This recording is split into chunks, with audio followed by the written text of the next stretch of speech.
Magandang araw po sa atin lahat. Andito na naman po si Professor Tonton Contreras para sa isa na namang edisyon ng Usapang Politika dito sa YouTube at sa Facebook. Kumusta na po kayo? Bago po tayo magsimula, sana po huwag niyong kalilimutan mag-subscribe. Yan, pindutin niyo po yung nasa baba nito na button. Mag-subscribe kayo at mag-notify kayo kung kailan ako may mga bagong ina-upload na video dito sa Usapang Politika. Ngayon, araw na to, pag-uusapan natin ang kapalpakan. Pag-uusapan natin yung mga wrong moves. Pag-uusapan natin yung mga blunders. At kung tatanungin niyo ako, sino ba ang nakikita ko nag-commit ng monumental blunder o malaking kapalpakan ngayong panahon ng palapit na yung 2022 elections? At dalawa lang isasagot ko sa inyo. Ang ating pinagpipitagang presidente at ang vice presidente. Si Pangulong Rodrigo Duterte at ang Vice Pangulong si Leni Robredo. Sabi niyo masyado naman akong harsh. Sabi niyo, Prof, ang harsh mo. May dahilan yan eh. Yung kay Leni Robredo unahin natin kasi mas madaling ipaliwanag eh. Nasabi ko na yan dito eh. Ang pagkakamali ni Leni Robredo, nagsimula siyang pag-isahin ng oposisyon. Hindi ko alam kung sincere siya doon, pero parang hindi sincere eh. And I think the opposition unifying could have contributed greatly to the development and improvement of our political process. And she went around, she spoke with Isko Moreno, kinausap niya si Ping Lacson, kinausap niya si Manny Pacquiao. Naglalabas na siya ng mga overtures. Ang ganda-ganda sana eh, na nagkaroon tayo ng proseso na lahat ng mga kandidatong kukontra sa administrasyon ay magkakaroon ng proseso na pipili sila kung sino yung gusto ni magiging kandidato na iisang kandidato lang. And it could have been through surveys or through some kind of a process which is akin to what the United States have in terms of primary, di ba? Yung mag-go around muna sila sa bansa, tapos saka magkakaroon ng parang mga mock voting, etc. Maganda sana yun eh. At kung yun na i-push, ang laki sanang ikabubuti yun kasi at least meron tayong isang kandidato lang mula doon sa mga puwersang lalaban sa administrasyon. Hindi tinuloy. Inabando na. Kasi malinaw naman na si Leni Robredo may plano talagang tumakbong pagka-vice presidente. Nung una, naririnig natin na siya ay tatakbo pagka-gobernador ng Camarines Sur na babanggain niya ang pamilyang Villapuerte. In fact, marami ng mga mayors sa Camarines Sur na naglipatan na sa kanya. 17 yata yun. Iniwanan na yung pinutol na totally yung umbilical cord, yung connection nila kay Villafuerte. Pero ayun, iniwanan niya sa ere. Kaya maraming galit na mayor ngayon. Na parang they have to burn their bridges, political bridges connected to the Villafuertes, and then now they're left, there, ano sila ibinitid. But going back to Leni, when she abandoned the unity talks, she could have stopped there. But what she did, or at least what her campaign did, was they were not just contented. Ang ginawa pa nila, siniraan pa nila, winasak pa nila, they savage another candidate who is also anti-administration. And that is Isko Moreno, one of the stronger ones. Okay? Bakit nga ginawa nila yun? Kasi ang nakikita nila, balakid si Isko Moreno sa plano nila. Sa halip na maggawa ng paraan para pag-isay ng oposisyon, pinababagsak nila yung isa rin katulad nila na pwede rin maging oposisyon. Pininta na Duterte 2.0, in-image na Marcos 2.0 na hindi naman totoo. Okay? So, ang ano dito, there is a malice there. There was a malice there. And so, anong nangyari? Bukod sa inabandon na yung talk sa unity, siniraan mo pa yung isang potential na makakapwersa makakapag-unify sa'yo, makikipag-unite. basically na-undermine yung unity talks ng opposition. So, the failure of the opposition to have one single candidate could have been the fault of many, but the greatest fault lies on Mrs. Robredo and their followers. It was such an amateurish move, or if not, it's a selfish move. It's a greedy one.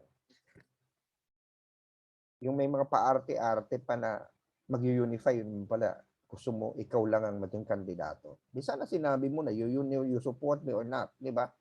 Yung bang, tama nga yung sinabi si Pilac Sumayo, si Isko Moreno, na parang nag-unite, pero mag-unite around her, di ba?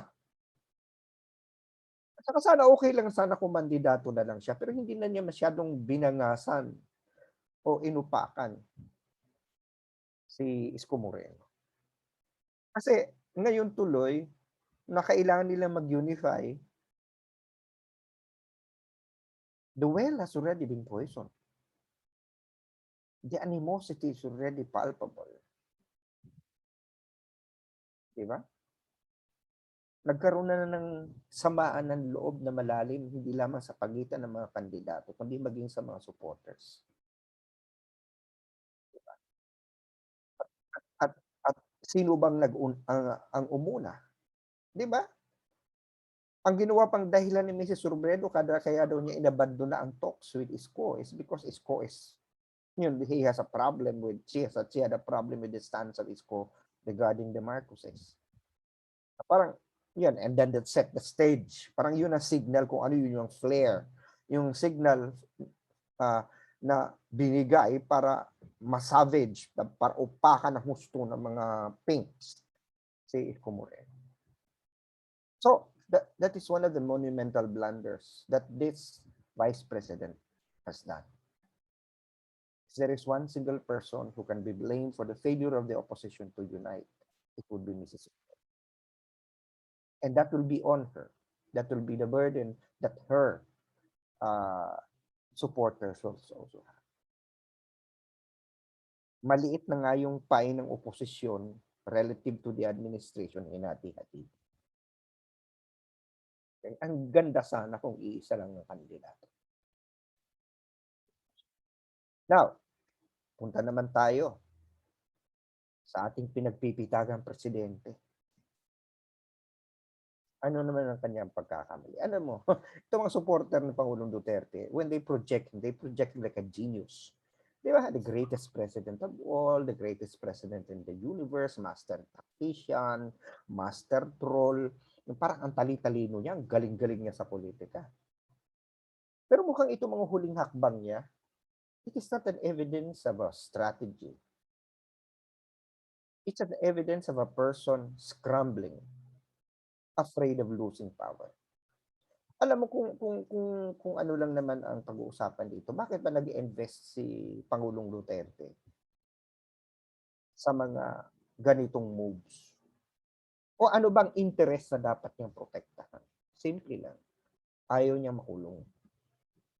Ayaw niya magkaroon ng Pangulo na kapag nakaupo na, ay hindi niya kontrolado, hindi niya kapamilya, hindi niya kapartido, na hindi magpoprotekta kapag dumating ang panahon na nagsisimula na yung gumugulong yung ICC process, na inuusig na siya ng International Criminal Court. At maliban doon, maliban sa ICC, hindi rin mag-aalaw na mag-prosper ang any local case that can be filed against him. Kasi right now as president, he has immunity. But if he's no longer president, then cases can be filed against him. Remember Erap Estrada? Remember Gloria Macapagal Arroyo? That can easily happen to him. Okay? And he's afraid of that. Kahit sinasabi niya na he can go to jail, I don't think so. No one wants to go to jail. It's all bravado. If you follow the career of this man, you would know that he's full of bravado and full of hot air. That he's going to say anything, to please the crowd. Okay? So, kung ganun pala ang kanyang interest, nagkamali siya sa kanyang mga moves recently. Ano nangyari? Dahil sa personal na conflicts nila sa loob ng pamilya, nagkaroon ng mga, you know, pagkilos na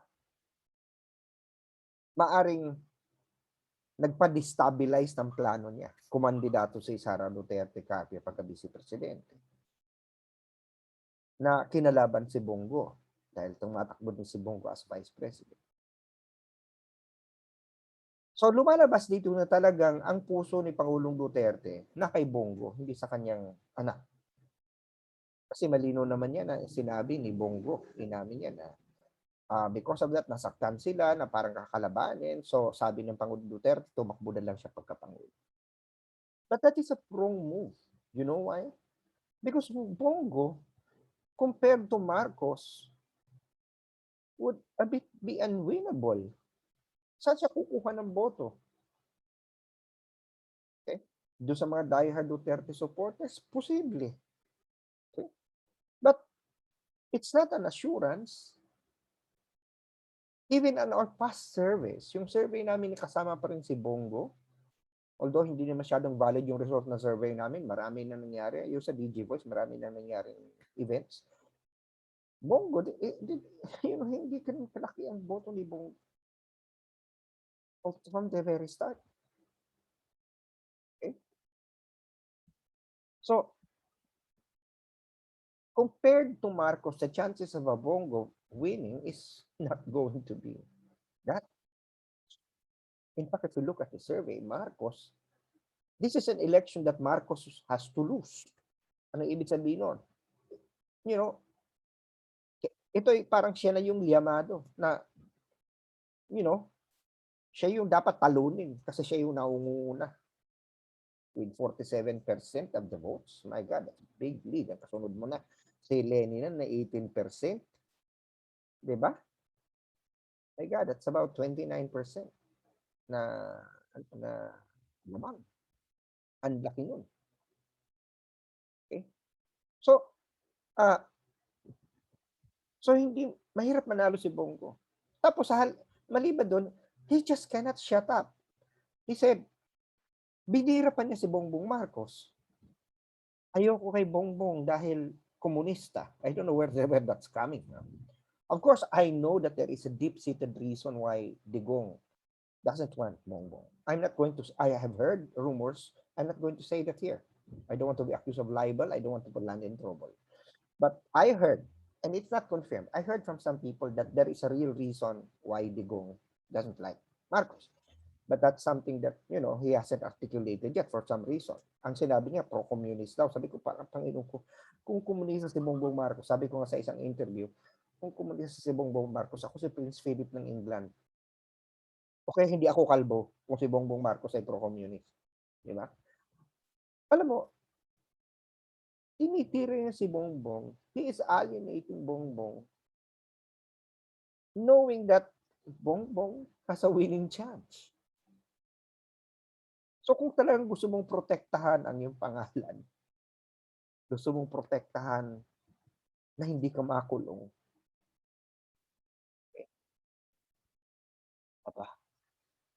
ay sana'y tumahimik ka. Di ba? Hindi eh. And then, of course, he's now running for senator. Of course, he can always win. I think he can always gun for the position of Senate President. But you have to look at the landscape that he has now. There will be a new president, whoever that is, more likely a President Ferdinand Marcos Jr. Sa tingin mo, sino ngayon ang magdidikta sa Senado? Hindi naman siya. Isa lang siya sa 24.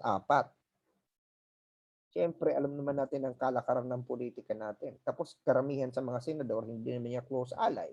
Ang ally lang naman diyan, si Bongo, si Bato de la Rosa. Okay? Diba? Mga ilan lang. And they're going to come up with a Senate with people who have run under the banner of other candidates that you did not support. So I don't think it's going to be easy for him to say that he can just become, first of all, he has to win a senator, and number two, he's just going to be one of 24, and he doesn't hold that much influence, and he's not even sure whether he's going to become Senate President. So the point here is that kung titingnan natin, it's not brilliance, that you know, it's a monumental blunder. Kasi siguro sa sobrang pagmamahal niya kay Bongo. Kasi isinakripisyo niya yung kanyang anak. Di ba? Anak niya si Sara eh. Pero takasan niya sinasabi, ayoko nang ginawa niya. Kaya nga patatakbuhin ko na lang si Bongo ng presidente. Gusto niyang tapatan si Sara, pero na-realize niya siguro na abay mahirap ito. Paano kung pareho kaming matalo? O kaya matalo ako ng anak ko, di nakakahiya, di ba? Kaya nagsenador siya. Tapos, pinapakita niya talaga na, ayaw niya kay Bongbong Marcos. The front runner. This is a wrong move. This is a wrong move. So, parang lumilipas na eh. Kung totoo mang napakatalino, napaka-brilliant ang Pangulong Duterte. Tipin niya na parang makikita mo, ito ba yung brilliance? I think he's losing it. So the two, our Vice President and our President, committing the two greatest, biggest, most serious, monumental blunders in this election season. The Vice President causing the implosion of the political opposition, the main cause. And the President making moves that have further undermined his future. He may end up becoming a senator, but he's going to be a senator on the run. Okay? Dapat sana, kung ako yung presidente, gagawin ko, sisitsip na ako kay Bongbong Marcos. Kasi kung manalo yan, siguraduhin ko na dapat protektahan mo. Kung ngayon, anong rason ni Bongbong para protektahan siya? Di ba? Well, unless there, one strategy probably that can make this brilliant is that Duterte is just increasing the leverage kay BBM. Eh, ang leverage siya lang naman si Bongo eh. Diba? Ngayon, may mga nagsasabi kasi yung disqualification case, baka i-push nila yan. Alalahanin natin, kontrolado nila ang COMELEC, etc., etc. But this disqualification case really doesn't hold water. It's not going to prosper because there is no ground. Klaro naman na para ma-disqualify nyo si Bongbong, makansilin nyo ang kanyang COC, di ba?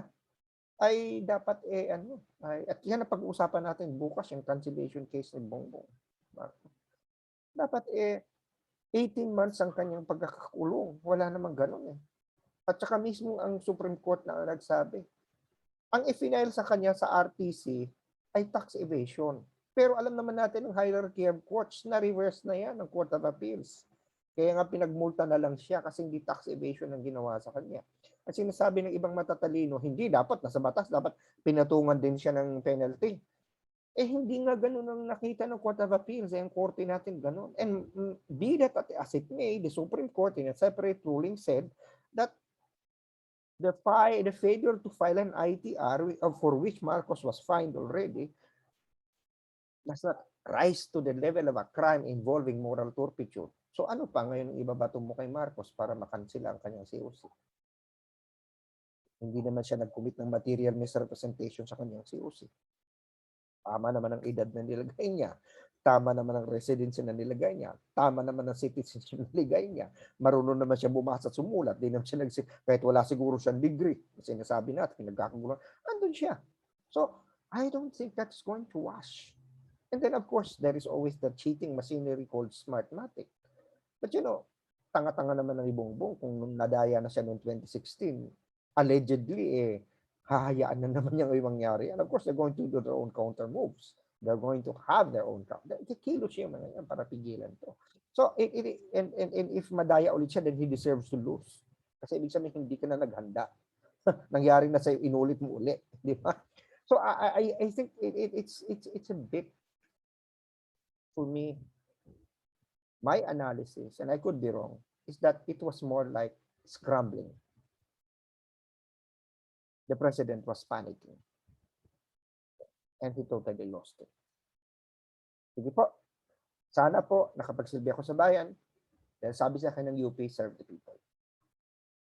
Sana po, nakapagturo ko sa inyong kaisipan, na-upload ko yung mga puso, at nakapagpabago ako sa inyong mga pananaw sa buhay. Lalo na sa mga usaping politika. Sabi sa akin ng Lasal, teach mind, touch heart, and transform lives. Mag-iingat po tayo. May COVID-19 pa. Pero may magandang balita, hindi na po ni-require na mandatory yung pag-wear ng face shield sa level 1 to level 3. Kapag alert 1 to 3. Pag 4 na lang po at 5, kailangan magsuot ng face shield. So, pwede na po tayong hindi malito-lito sa ating face shield. Pero kung gusto nyo pa rin magsuot, lalo na sa mga crowded na lugar, sa mga kisik-sikan, sa loob ng sasakyan, ay wala naman po nagbabawal sa inyo mag-wear ng face shield. Hindi na po bawal ngayon ng walang face shield. Pero hindi naman pinagbabawal na magsuot kayo ng face shield. Pero ang face mask po, lagi pa rin magsuot. At kung hindi naman po kailangan, huwag na mo bawas-bawasan yung pamamasyal. Excited tayo. Hindi po. Hanggang bukas ulit. Ito po si Tonton Contreras. Magandang araw at lagi nagsasabing, UP naming mahal, Animo Lasal. Magandang araw po sa inyo.